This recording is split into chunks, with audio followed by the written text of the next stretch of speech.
Hello and welcome to MySecurity TV and our Tech and Sec Weekly.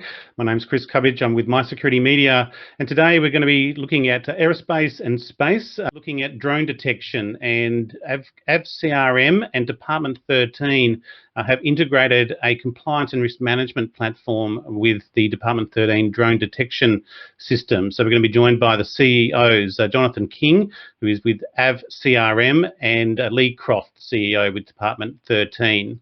I've got Lee Croft and Jonathan King. Gents, thanks for joining us. Coming off mute, you're welcome. Yeah, there you go. wouldn't be a call without being on mute. So Chief Executive Officers, and it's I've just been saying AVCRM, and I know Department 13. We've done a podcast in the past with Department 13, Yep. And AVCRM. Maybe let's start with what's AVCRM standing for. Advanced Compliance and Risk Management. So. Got it. There's a few different names. People say AVCRM, AVCRM. We've even had AVCRM. So not even try. Beautiful. So Advanced Compliance Risk Management, and that's really what this session is about. With the media release, you two have joined forces. So we've now got a drone detection platform with a compliance and risk management platform integrated into that. Lee, let's start with you and maybe talk us about Department 13 and the platform itself, and also how business is as well. We've been covering off on drones and drone detection technologies for some time. How's 2021 looking for you? There's a lot going on in this domain. Sure. So I'll probably bring you up to speed with, I can't remember when the last podcast was. It probably wasn't in my tenure. It was a few years ago, mate. Yeah, it would be a few years ago. And look, both the markets moved on, and so has D13. So we've changed strategy slightly over the last 18 months and moved away from, I think you'll remember Mesmer as our flagship product, which is drone mitigation. That's the one. So Mesmer is still alive and well, and we're seeing. And I think you got up to Mesmer 2 or 3? Oh, Mesmer 1.5 we're on right now. Oh, okay, there you go, sorry. We've got Mesmer 2 coming out shortly. Certainly software releases have been much more incremental than the actual hardware releases, but Mesmer's going very well. Our overseas markets are picking up. We've sold in the last year, through to India, Indonesia, UAE, Thailand, etc., places where legislation isn't hampering the use of drone mitigation. We're obviously governed here by CASA. We're governed in Europe by CAA, in the UK, and obviously in America with the FAA. So the use of these types of technologies is not as well received in Western democratized countries, but in other places where they can use them, we're seeing a lot of uptake in that space. But the change of strategy out of that was to build a commercial product, one that we could take to market here domestically and build a considered market for that. And that was the natural collision between ourselves and my good friend now, Jonathan, over at AVCRM. So, it was obvious to us that there was a commercial solution that was needed, something that did not mitigate but was passive, so it could still detect a drone, still identify a drone, still attribute and locate a drone, and give that information through the enterprise or government or a smart city approach, whatever might be applicable. But to do that in isolation of compliance, risk and management was a fool's errand, to be perfectly honest with you. So. Coming together with Jonathan was absolutely amazing, because all of a sudden, every drone operation in Australia is governed by CASA. You need to have a platform, such as Jonathan's, to actually do those missions, get them out there. And simply no point in doing that unless you've got a full picture, an operational picture of what's happening around you in the drone world. So we moved away from just purely military government-esque operations and into the commercial world, and then met Jonathan, and it's been, that's kind of where we are today. And it's obviously not your core business to start building a compliance and risk management platform. Maybe Advanced CRM, I'll just call you Advanced CRM, we'll stick with that. How long have you been around? It takes a while to build up a CRM platform, and who was looking for who here? It sounds like Department 13 might have been looking for it, or you two just cross paths and think, hey, this is actually a good deployment? I feel like we're both looking for each other. So AVCRM's, we registered in 2015. We started off as an aerodrome management tool, and then our second product was drone compliance. There's 4 directors that founded the business. We're all commercial pilots by trade, so we wanted to bring the technology and our spin on running the complexities around large operations. So we went down that ecosystem of aerodrome management first, and then into drones as it was increasing through some of our connections, and throughout there grew out both products together. In that journey, we did get some inquiries from the aerodrome space, and also especially in the emergency services arms about drone detection. And I had some experience around some kind of correctional facilities and around counter drone products as well. So, so you built you had built the platform for sort of air traffic and drone activity anyway, right? But then you found the inquiries coming in saying, can you find them and detect them as well? So we don't sit in the air traffic space as such. We sit in the actual aerodrome compliance run with CASA. So how to run an aerodrome, how to ensure that the aerodrome is compliant to receive aircraft, etc. And then the same concept of mission planning and record keeping for your drone business as well. And then we were looking into the purpose of understanding what Lee was talking about, and Lee was looking as well. And we happened to have a mutual contact that kind of put us in touch with each other, and it just kind of triggered our conversation of a new way to look at this concept. You know, there's a whole world of information you can learn from when you combine us together, and the way that we look at the data to, rather than be reactive, be more proactive, if you will. So. And how have you deployed it? Is it one system, one dashboard? Have you had to do a bit of development there, or which one are you sitting on, or have you merged the two together? And maybe that was a good one for Lee. I'll go first, and I'll let Jonathan tail in this one for me. So we have obviously a system ourselves, but it was a pretty obvious answer to integrate our hardware directly into Jonathan's platform. Jonathan sits there with quite a substantive client base already. And purely for ease of adoption, and ease of people moving on their own internal journey away from, with client compliance, risk and management, but into operations and drone detection, much easier for them to just flip a switch in a module within Jonathan's platform and actually be able to turn that capability on. And from our perspective, we go and deploy a piece of hardware on the site that actually listens for the drones, picks everything up, and then Jonathan can display that data.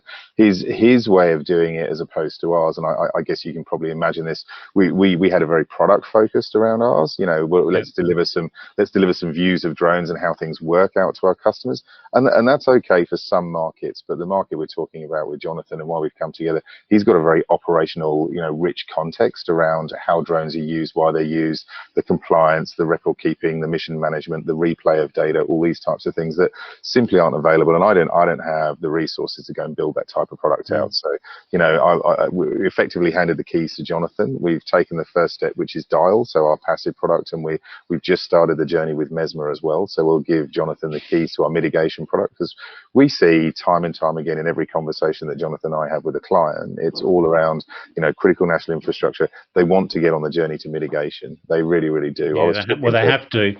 They can't just find them or know that they're there. They have to be able to mitigate them somehow. But again, it's also from industry perspective or the end users, and often there's a large market there just of the end users in this space. Likewise, they don't need to be building their own compliance and risk management systems. If it comes with that, or they come together, it's an easy fit. What's the deployment for it? Is it web-based and licensed, or it's on-prem? How do you deploy this?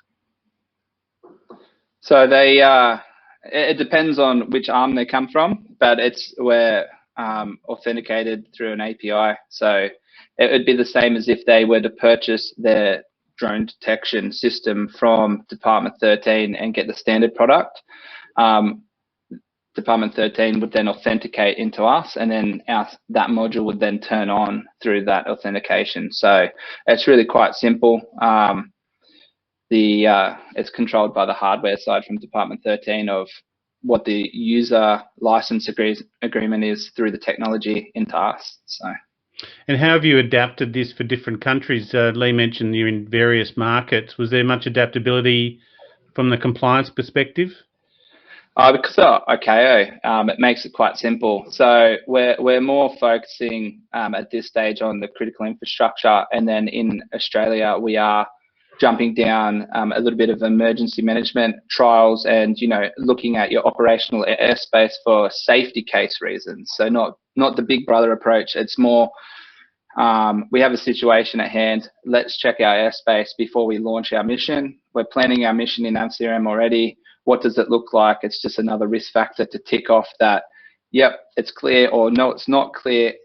Let's go ensure that the airspace is safe before we launch. So there's an asset protection which has multiple key stakeholders. So our aerodrome management, for instance, that module turns on. All of a sudden, you can treat drones kind of like you treat wildlife at an airport, where it's the airport's problem to manage, but it's the airline's problem if they hit it. So how do we engage key stakeholders and things like that? So yeah, it does go quite a lot further than just what it initially looks like, but yeah, it's we're pretty excited about it. Nice. Yeah. Go, Lee. I was just going to say, it's taken a couple of steps further. Our first deployment is actually over in Thailand, where we've deployed MESMA to protect the Thai Air Force against, rogue drone attacks, and, using it in its truest form. But within that, and that concept of operations of deploying that at an airport that is co-shared with commercial aircraft and also military aircraft, having that management of the drone piece was really key. So this is where Jonathan's platform really bubbled up to the top. So we've deployed out there, and from that, deployment where we've got MESMA and the drone module within AVCRM, deploying that whole installation out to the Thai Air Force. We've got other calls for regional airports around the area in Asia saying, well, this platform's really good, this AVCRM platform's really good. We'd like to have a look at that and dial it down and use our dial product, which is the commercial one, because not everybody is able to mitigate. Obviously, the Thai Air Force can, other people can't. So it's actually proliferating business out on its own, and we're getting sort of feedbacks and foldbacks from that, which again, as Jonathan just said, is pretty exciting, because you see the true value when you bring these two together. It's almost a 1 + 1 = 3. Yeah. In a client size, it is a turnkey where people are not left wondering about, oh, have I thought about that? Have I thought about that? It's the real end-to-end solution, left of arc to right of arc, that a customer can go and deploy and get the right results day one. So it's pretty cool. And how much? I mean, we just spoke to Rod at Defence there in for their space program, but how much outside of Defence are you finding around sort of critical infrastructure, corrective services? How are you finding the market generally? You can touch on Australia and New Zealand if you like, but also elsewhere in the region. I can talk from. I'll talk from our current deployments. We've deployed our first ever deal. You'll probably remember this was with maybe we covered this in a previous podcast, but was with the Mexican prisons down in down the south down there, to stop people putting contraband into a controlled airspace or into a controlled space. So we've actually grown that piece of business out, and there's a lot of interest across North America around these types of technologies. The problem set over there is they run a much larger penal community than we do here in Australia. However, the problem sets and the use cases remain the same around the concept of operations for drones and how they might impact that controlled space. So we're seeing a lot of uptake on that. I might let Jonathan's got some first-hand experience here in Australia around this, and this is part of his client base. So I might let Jonathan tail onto this and tell us about Australia. Yeah, we're getting interest for sure, because obviously we've already got existing client relationships and a bit of trust there as well. But people are very excited about a sovereign capability in this space. There is a couple around the place, but the relationship of we kind of stick to what we know, and we're local, is really helping the players into Australia at the moment during the current climate. So do you tend to be tender based? They call out for a tender, or is it a direct purchase, particularly I'd say for government related? It tends to be tender related? I don't think they're mature enough to have got to a tender point yet. I'll be honest. If I look at the global market for mitigation and detection, back in 2018, everyone came rushing to market really quickly after the Gatwick incident, and everybody wanted to buy mitigation and get moving. They all dipped their toe in the water, all made huge mistakes, withdrew, and then they've come back out in what I'd consider now to be robust tender processes.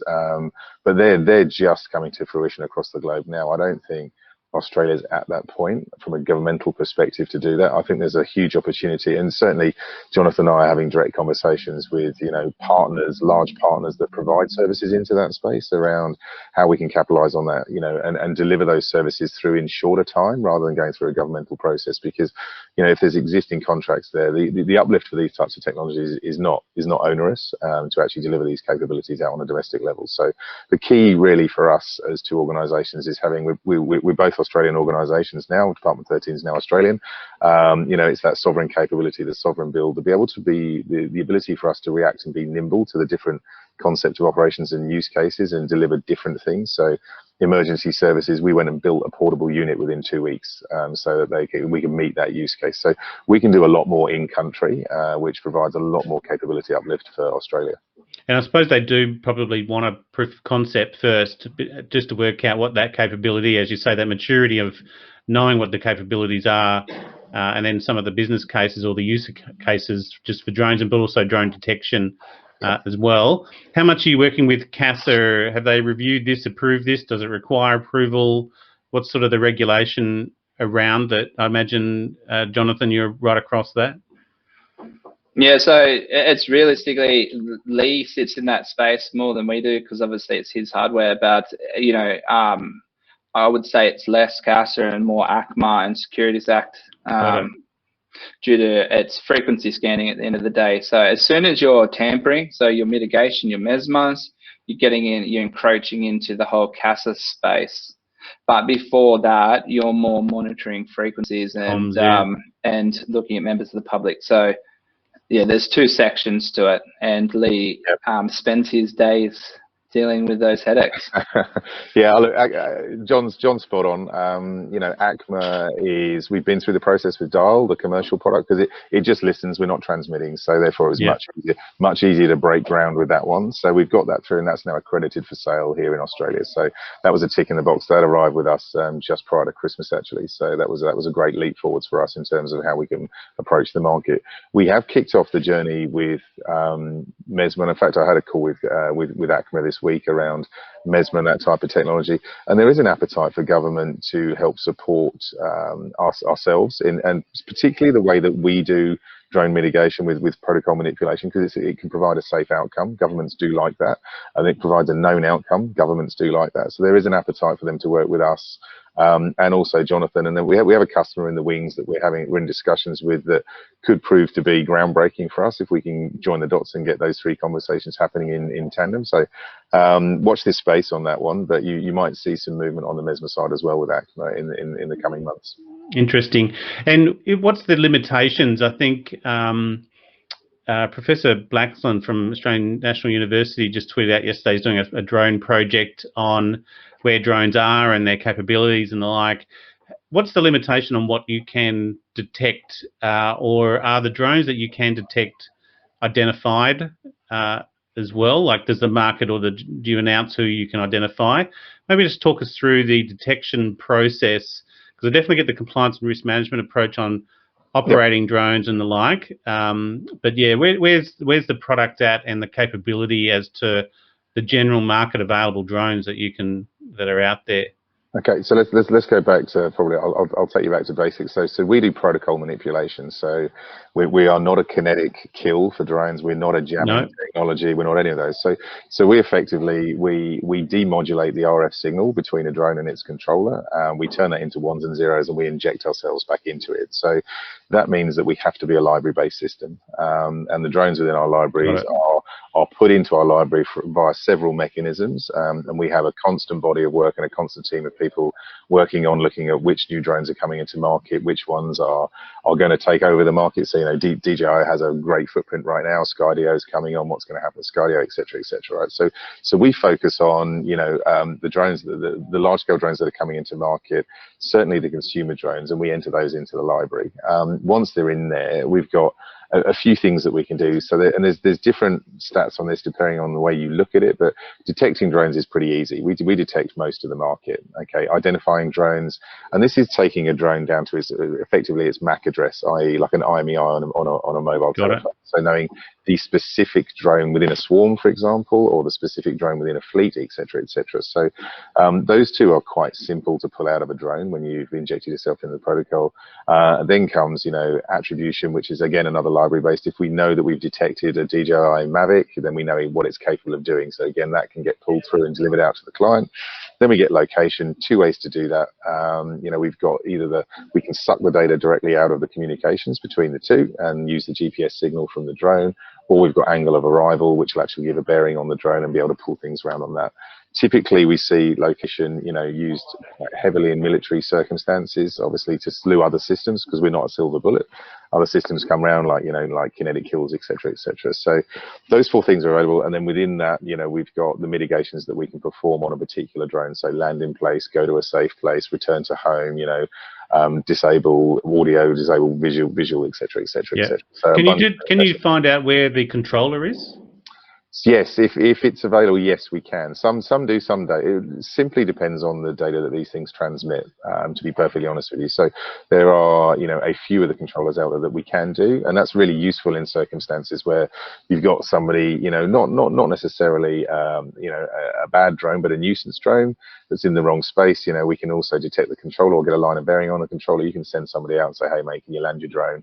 Get it out of the way. We're trying to do real operations here, and you're in our space.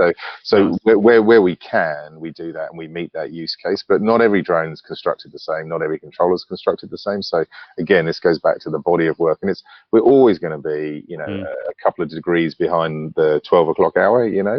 So trying to keep up with the market. But we put a lot of emphasis and a lot of effort into that, and that again, is largely driven by this is an amazing partnership with Jonathan at AVCRM, because he's got this massive reach into market. He gets a lot of feedback from the market about what people are buying, which emergency services, councils, government. So we have quite a clear line of sight in terms of where we need to focus those efforts. So we lift the capability. Well, that's a fair point. Of what was your way to market? You weren't selling through the channel or anything. It was just direct sale. As D13, no. So we were direct sales. I mean, we've got a direct sales division here, and we've got one in North America as well. In the old Mesmer days, if I rewind the tape to what I call the previous administration, if I rewind the tape to those guys, it was all via channel. And I think that we'd missed a step there, because there is a lot of uncertainty in adoption of drone technology in the market still, and this is why coming together as an ecosystem, as a partnership, delivering that end-to-end solution was so important, because then it takes away all of the fear and doubt within the customer base, and we can get things moving. So we instigated a direct sales channel, and then obviously my role is to create these strategic partnerships and find the right companies to work with, and Jonathan's company was an absolute standout compared to the rest. So. Very good. Well, look, gents, we're top of the hour. I'm going to let you go. Very interesting. Department 13, is it .com? I didn't. Yes, it is. Yes, .com. Yeah. Beautiful. And Advanced CRM, and I imagine that's similar. AVCRM. .net. .net, of course. There you go. So we'll put those in the show notes as we do. But we've been joined by the Chief Executive Officers for Advanced CRM and Department 13, looking at drone detection integrated with the compliance and risk management platform. Jonathan King and Lee Croft, thank you very much for joining us on our Tech and Sec Weekly. Cheers, thanks. Thanks very much, guys. All the best. Bye. Thank you. And the report of the day, this has just come out practically, I think it was yesterday. This is the Global Britain in Competitive Age, the Integrated Review of Security, Defence, Development and Foreign Policy. And as we started off with part one today, looking at the Force Posture Review 2020 from Australia, this is pretty much the same type of approach. These are the main points for the Indo-Pacific. Renewed focus on the Indo-Pacific from the UK, working more closely with Australia, committing to deploy HMS Queen Elizabeth Carrier for the first time in 2021 to lead a British and Allied task group to the Indo-Pacific, demonstrating interoperability with allies and partners and ability to project cutting-edge military power in support of NATO and international maritime security, increasing economy-wide investment in research and development to 2.4% of GDP by 2027, and increasing spending by £24 billion over the next 4 years, comfortably exceeding NATO target to spend 2% of GDP on defence and the biggest investment in defence since the end of the Cold War. So that is on our Space and Defence channel. You can grab a copy of that. And I have reached out to the High Commissioner, the British High Commissioner to Australia, just to see if she'd be interested in coming on and discussing with us. Please check out and support the channel. Go to the mysecuritytv.shop, check out a range of merchandise there. And looking forward to the next Tech and Sec Weekly on Friday morning. We'll be streaming at 10 a.m. Australian Eastern Standard Daylight Saving Time. We're going to be joined by Anna LaBelle and Claire Pales, looking through their Secure Board book launch, and we should have a book giveaway as well, I hope, and doing a bit of a book review.